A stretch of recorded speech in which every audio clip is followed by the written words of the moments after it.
Oxirgi paytlarda Instagramga kirsam, ro'za, Ramazon to'g'risida ko'p tavsiyalar ko'ryapmiz. Blogerlar, doktorchilik sohasiga, demak, vrach bo'lmaganlar, yo'qsa kosmetologlar, sartaroshlar tavsiyalar berishyapti. Suvni ko'p ichinglar Ramazonda, teringlar qurib ketadi, bo'lmasam qovjirab ketadi, kam suv ichsanglar deyapti. Mukammal qilib yaratilganki, yaratuvchi tarafdan organizm.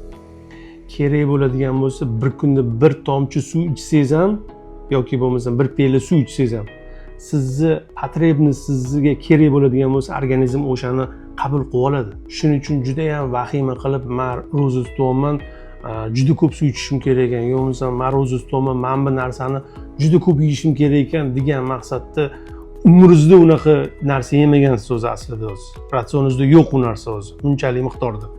Yo'qmasam oddiy kunda bunchalik suvni ko'p ichib yurmaysiz o'zi aslida. Bunaqa qilmang, organizm so'raganini bering bo'ldi.